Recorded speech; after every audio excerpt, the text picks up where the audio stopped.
ho anase watena Kristo nase ache na afe wonim de wo ya enioma pinua na bedadi enioma ebedadi ebini se nipa no wo be ne ho eba no honhom afemu a se empaibo akwomkyene na ne mienu no ye de to nchen a nipa kro no so enye se na adwen mu no wo hu ne se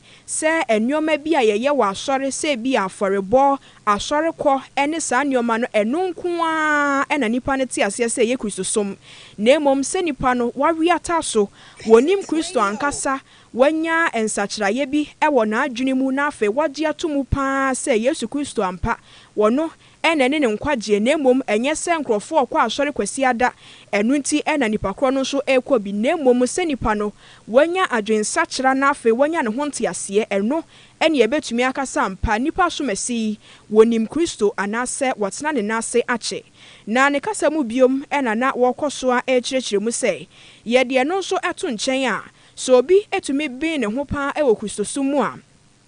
nipa kro no ebiom nso so na adwen mu eba ne honhom afamu a enu nso so bie enu nti bia ebebie no wono anam ho a ebia ensem bi anase niam bi bedadi ewo obi ho a wotumi ete ase se nipa so mesi ensem a wo kan na chese we no ene wo pa kire nyankopon etumi bie sa nipa kro nani ema wo hu de ekoso emra ebi mpo ana aniso no wo mo a etete ne nchen anase wo mo a etwa ahia no wo mo kura ehu bi sa nioma ni pi na dadi a echese nipa kro no watena nyankopon na ase ache na nafuto enyina ne fapem ene se opese Kristofo enya wo ho ntiase na afa wo mo hu se esese wo mankasa ehwe na eba no Kristo hu a wo betwe won ho aben ni yie pa na wo maye fro mutirim se ye de enim nyankopon eno ano no esanse nyankopon wo hoi wontumi nkase wo hu nyankopon a chese apem da bi esanse ni nimdie anase ni hunu mu no ewa akiri enti bre ne bre nyina no se Kristo ni bia ebata nyankopon pa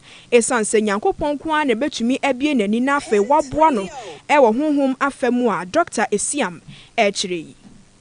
The spiritual disciplines help to sharpen our discernment, to position us to hear God more clearly and to crucify the flesh so that we can draw closer to God and then we can become spiritually mature. In his book, Celebration of Discipline, Richard Foster said, and I quote, "The need today is not for gifted or talented people, but deep people. And it is through the spiritual disciplines that we can move away from being superficial or having surface level Christianity." Unquote. One thing to note is that the disciplines in themselves are not an end in themselves, but they are the means to an end. So the end goal is that our nature becomes more like God, that we go deeper in God, that we increase our capacity for God to be able to fill us. So it's not about boasting of how many hours we pray or how long we fast, but rather we measure the effect through how surrendered we are or have become to God for the goal of transformation. Onipa woten nkai eye Dr. Mrs. Ivy Ifiatu Esiam wono na ye panya woda secretariat team no ano ewo Pentecost 2026. Ye free wonom na fe yatiesimu ewo Pentecost Senior High School.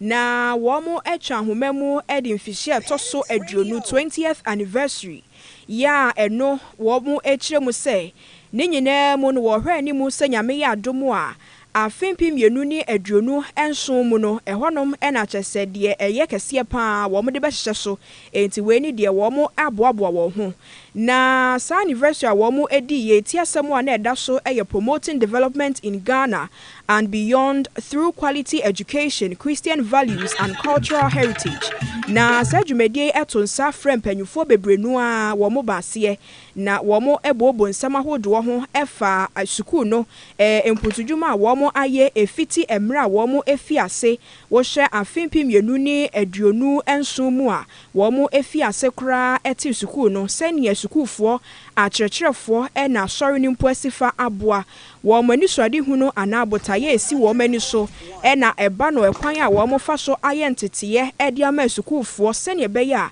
wo ma wie sukuu no enkonkwaye se eye book mu nimde nko a na wo ma gye na emomu eba no Kristo sumu abrabomu ene mpo asetena mu a wo mo betumi enya bibi ede afri mu anu nti sa dwumadie yi ho nkomo ena afei wo mo te ho ede kire wo manfo a wo mo eba ase na yamani boni Nathaniel Kusi dwumadie na se ena woni headmaster Emma Pentecost Senior High School owura Albert Mensa ekasa ena opanyi ejitu mu anasa wodi tuja se bese mfishia bese 2007 mu a wo mo efi ase na nkakra wo mapemu a ba wo manimu eba no adesua mu nsemo empo adankora ena ekwan efa so eboa adesuafo ema wo mo entiteye se empo enwomamu afamu anasetena mu afamu a wo kire se wo mo abo homoden pa ebi na yede no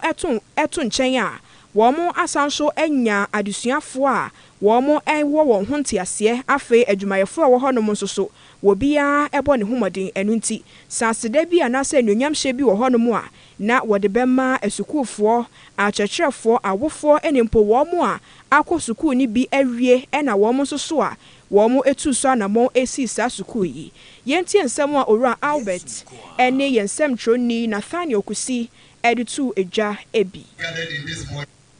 asɔre no ayɛ bi sɛ infrastructure mobile mode mani hore asɔre na ɛyɛ ya mfie be du ne ɔhande no ba ma aban no ɛnhyɛ da mbɛ mu kɛse saa yɛhunu ayɛ GMPC project ketewa bi wɔ ha no mu a ɛyɛ 6 class yɛni assembly hall yɛni dining hall yɛnya boys dormitory yɛnya science block yɛnya teachers flat nti yɛgu so ɛsrɛ sɛ mpanimfoɔ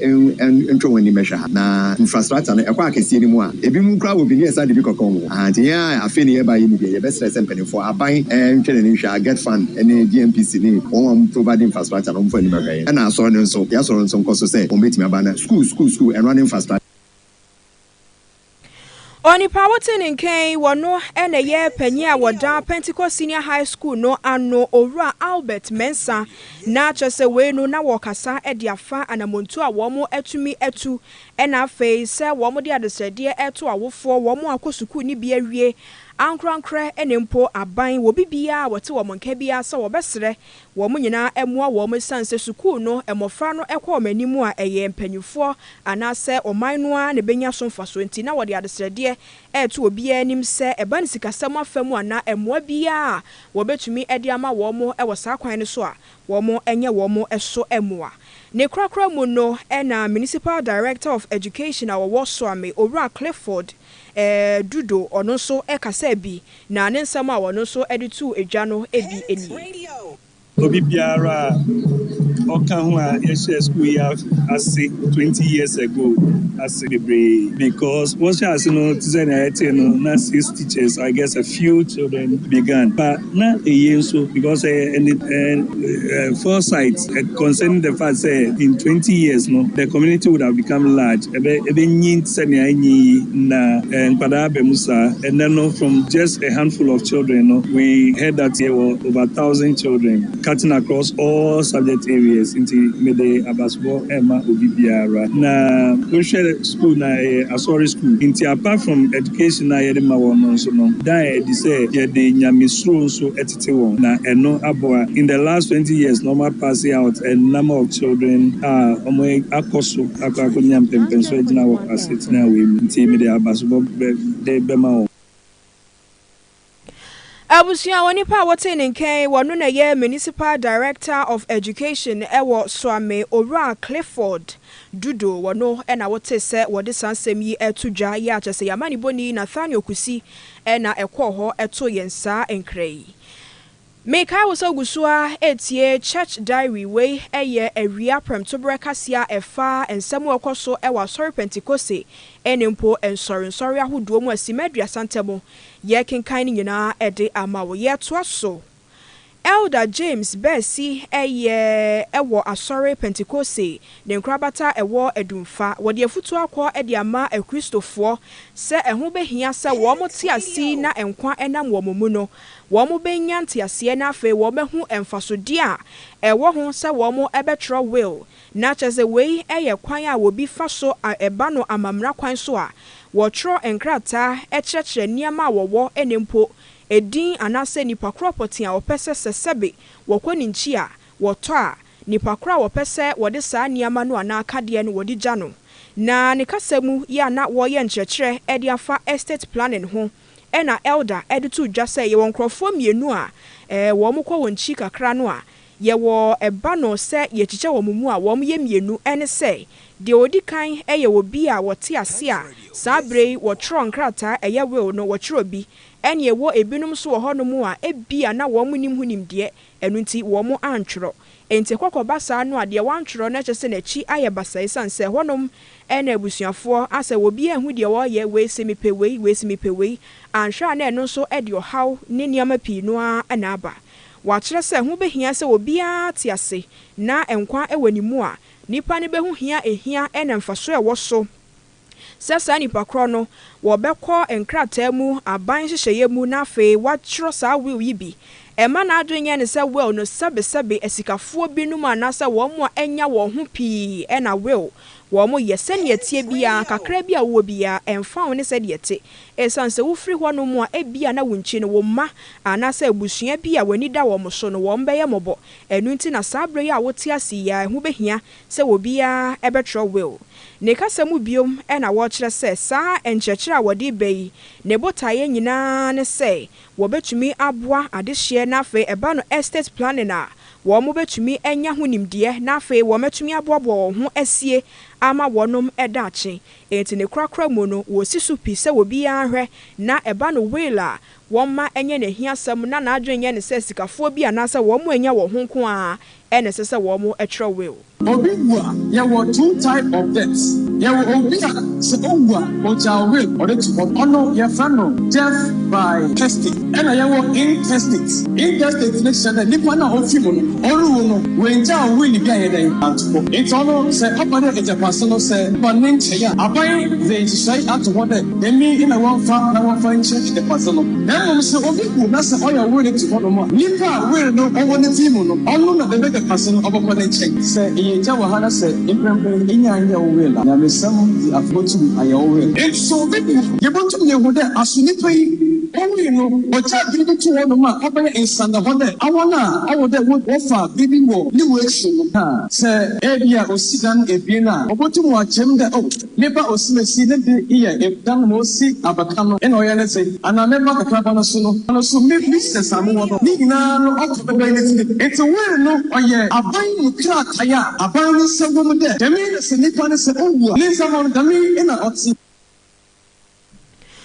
Wey Elder James Bessie ya wo Edumfa district na ne krakra mu no na Elder sanso to a Christopher nyina animu se ehu behia se ebre ne bra no nyina wo mbekɔso a atwen Yesu Kristo ene mponyankopɔn na wamanje kyerɛ akyerɛ se emfa wo ne se ne wiase abrabo esifa yetare anase nneoma ahodo agidi ni bia enemu se ne tie bia no emfa wo ne se de ebekɔ wonkɔso a entena nyankopɔn enase sanse sa wo ben anasa wo twea ben nyankopɔn na no na beboa no na nipa kro no akakae no sa nyankopɔn ne dɔ ene mpodie nyankopɔn betumi ayɛ na emom se wo ma ne ekoso e wa brabɔ mu se ne wo fa adwiri wo na wo ka se nyankopɔn bi ye ni ho anasa kwakoye de wo pa anhwa ebia na nsunsuaso no asen de wo mu kra emprempren enu nti wo de afutu akɔde ama obi a se ne tie bia wa brabɔ mu no obi ankoso emben Kristo Onam samine minti yamesum ko meja so sa enyama e kada masamana na sede sa akabia osni yameya ma obia no obeja yi osana ama ho kwa na bibi ati wo de pade efunusi adafo no me na ma ya mo kwa na bibi insu ya yamesum kwan Onipa wotin nken Elder James Bessie ya wo Edumfa district Asore Pentecost nkrabata no nene na wote ye wo nkyerɛkyerɛ enempo efutu awode ekɔ ede ama ekristofo ye to so wo ensem foforo emu na ensem foforo ye to so resident minister Emma PIWC Michelle Camp Salmes Captain Franklin Kumi Latte wode nsem bi atudwa ya ne nsem no nyinaa empaibo ya wode aba fontentan so ya awakɔyɛ sɛ nkyerɛkyerɛ na afei sra wo srɛ emoa na ne nsɛm a wɔde to dwa nyinaa ne sa sorry Pentecost ɛho behia sɛ wɔsrɛ Nyankopɔn ɛmoa anasɛ wɔsrɛ Nyankopɔn hɔnom sɛ wɔmfa ɛmoa ɛmra asɔre mu na ne nsɛm a wɔka no na ne fa pembi egyina Esther ɛna afei Mordecai a wɔn abakwasɛm anasɛ wɔn nsɛm ɛkɔ so ɛwɔ twerɛ kronkron mu ya na wɔkyerɛ sɛnea ɛmoa esifa ɛba yesanse na anidasoɔ nyinaa sa wɔhwɛ sɛnea nneɛma esifa kɔɔyɛ no a nanso ne nyinaa mu no ɛmoa bi epieyɛ ɛma deɛ na ɔmanfoɔ ani ɛnna sokorampo no etumi ɛbɛn mu ɛno nti ne nsɛm ne nyinaa ne sɛ eduru mmerɛ bi a ɛyɛ ana ɛba no sɛ yɛpɛ mmoa a ɛbɛtwentwɛn so ebi wɔ hɔnom kora obi kora bɛka sɛ o mmoa yi a wopɛ yi anasɛ deɛ wopɛ yi ɛma so nanso ne nyinaa mu no ɛnsɛ sɛ obiara ɛbɔ hu anasɛ obiara ma ne yam hyehyɛ no ɛsan sɛ Nyankopɔn a yɛde yɛn ho atwɛ no wɔno ankasa etumi fa kwan bi so egyae ɔmanfoɔ ɛma wɔn ba bɛboa yɛ wɔ mmerɛ a yɛn nyinaa toto akyɛsɛ yɛadwen yɛ sɛ mmoa biara ɛmfiri baabiara ɛmma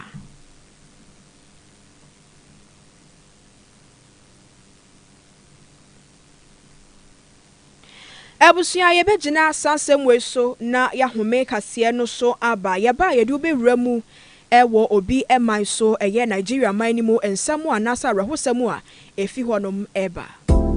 Midofo a minni hu agro na nsai die waduane ne da no aye sronko anio mura ohinere spices abefi aduane de aye sronko ohinere chicken seasoning se wo toto wo chi ana wo ye akokɔ nam ho bribia fakakra som froye no ohinere stew seasoning no be manageta jollof no ohinere jollof seasoning ma no hwam ni odew mu odew fried rice no kra die ohinere fried rice seasoning Emma me fredwa frede aponchin kakra no me do ohinere go seasoning na ye asam na ne se mira ohinere seasoning powder ya woni beef shrimp noodles any de keke eka ho anunsu ede aduane ne hwam ne de no ubedi adibio enti obapa ohinere spices abama yen aduane no aye de efri se ne die ne nso aye de ohinere spices ye e wo dwa hodro mu etufon for 020 780-5398 and 0244-525908. FDE Aji Ejodien Kratui Atum. Yada sesa woni atena na yakwako dija aba yeto akase no so awie kura ewo bi man so. Amanibo free Nigeria mani mu ba enyina ne se wo manfo a wondodo be se aduonu na wo mo ahwere wo mo enkwa ne nyina ene se nipa bonfo bi eto hye eye enkuru ahodo bi a ewo Zamfara state na we eye ensamo ansemtrofo edi free wonom eba enam so se woto hye wo mo so wo kire se ebinum kora efa kwan bi so enia emo ana ebinum enye nyina wo mo efa ne nyina ebiom so Womo sanso eche womanfo binom a womo di sika eto wontiri so enti ene wo hwa na wo tetefon no eringi a yese wo ba anasa wo fa se wo kunu ana wo yire wo yensem enti sende sika sei na chese ansa ne yebegya no amana ba yegya no amana ba kidnapping wo kire se ebi nso ekoso ewo honom na ensem wonyina ensemtrofo wo honom ebo amane a wo kire se bese na wotwe bebre munie ena nipa bonfo bi a eyekuo bi a wo mo nhyeda ehu won ankasa ene mpobotaya a wo mo gina so edidi sa nipa bonfo sem yi wo mo ato wo ho agumonten so ene wo honom a so obi bo opunu mu ase wanya hoho bi ubebie no na kyese saafo ewutira anya yi a na kyese ye gye wo nkwa afiri wo nsam na ye de no nso eto nkyɛn a ene ese nkokɔ ena wo yen nantwie emua bi a wo yen bi a obehu se nipa bi wonenam honom aya ne se o mebepɛ dan ase mehwɛ ne ekoso wo mpotam ha ene anadwo bi wani betene na koaw nantwie emponche ene nkokɔ ni nyina na kyese wo mu nyina asa ewo ebuani mu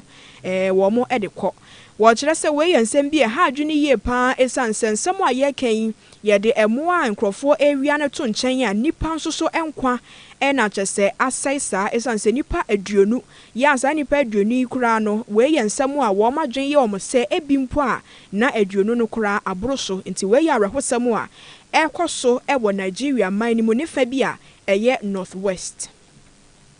Ebusia ensem na si yede ni nyina eye na ase no bekọ ede ama ohene yere spices ena ne non-dairy powdered milk waba se aduane anopa awia ne anwumre die nyina de wo ya ma ebusuafo de wo ya ton de wo ankasa wudi no ebeye de na sanso eye hwam esanse mre bia na atwamu na eba no spices bi te se bia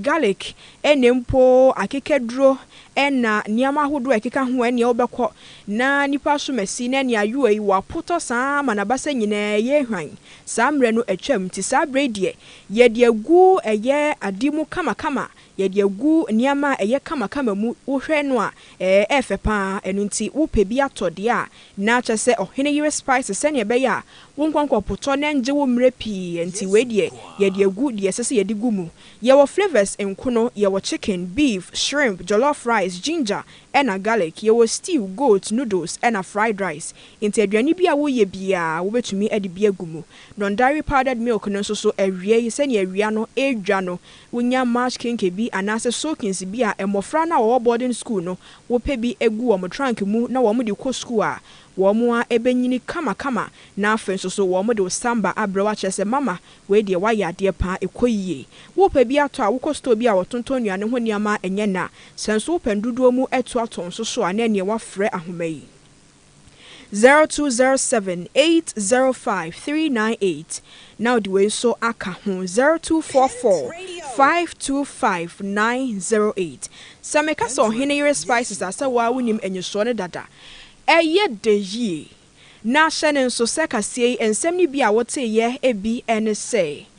Pentecost 2026 eguso a ekoso no kofare by Emma Jospon Group Elder Dr. Joseph Siao Ejapon de futu akọ e de ama Christopher se empaibo nyina yebo nyina echi ye ma ye ho kwan na sika nso so ehia ye na afi ebi emra ye nkotokuo mu afi wo sanso ete se Dr. Ivy Esiam wono so de futu ekọ de ma Christopher se enye empire tenten anase donhwira wudi wo mpaibo mu nko a ene kyerese wanyini anase waben ewo Kristosom mu nemom enyoma pinua eka ho akase mu woti mu enchiremu wo sanso te se Pentecost Senior High School wo mo nso so edi emfihie etoso aduonu ya yamani boni Nathaniel Kusi enso so edi sansam no ebrayen wei ena pinua eka ho ena awie ye kenkan ni nyina mekenkan ye edi ma wo se church diary